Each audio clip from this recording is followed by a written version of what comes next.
వచ్చేది మన బక్రీద్. అవును. ఓకేనా? బక్రీద్ పండుగ చాలా గ్రాండ్‌గా చేసుకుంటారు ముస్లిమ్స్. కానీ ఒకటి సార్, గోమాతను పూజించే వాళ్ళకు బక్రీద్ పండుగ ఒక శత్రువుగా చూస్తుంటారు.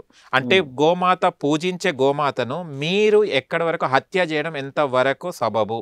ఇది మీ ఇస్లాంలో ఉందా? గోమాతను బక్రీద్ అప్పుడు ఎందుకు బలి ఇస్తారు? ముఖ్యంగా ఇది ఇప్పుడు చాలా ముఖ్యమైన క్వశ్చన్ ఇది.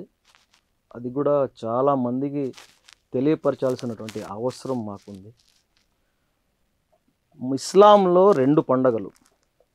ఒకటి రంజాన్, రెండవది బక్రీద్. రంజాన్ వచ్చేసి ఈదుల్ ఫితర్ అంటారు. బక్రీద్ అనేది బక్రయ ఈద్. బక్రా అంటే పొట్టేలు. అవును. పొట్టేలు కానీ మేక కానీ బక్రయ ఈద్.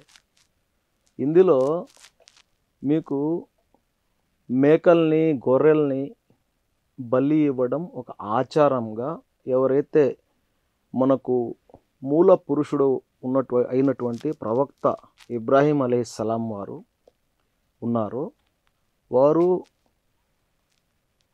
అల్లా యొక్క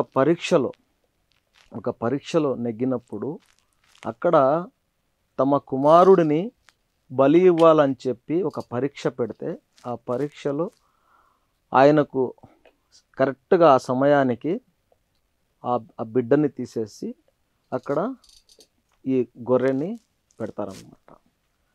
దాన్ని ఏమంటే ఆచారంగా పాటించాలి మనమందరము అని చెప్పేసి ప్రవక్త ముహమ్మద్ సల్లల్లాహు అలైహి వసల్లం వారు బోధించారు. కాబట్టి బక్రీద్లో గొర్రెలు మాత్రమే ఇస్తారు, అది కూడా స్తోమత కలిగిన వారు.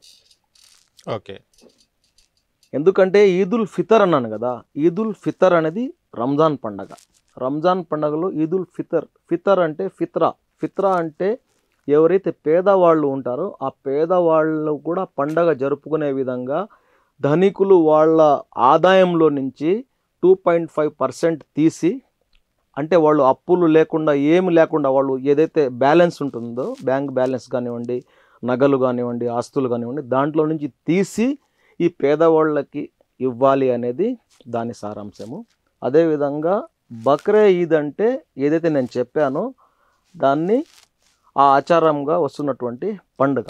ఇందులో మీకు గోవుల్ని తప్పనిసరిగా కొయ్యాలి అన్నది ఇస్లాం ఎక్కడ మీకు ఆర్డర్ ఇవ్వలేదు.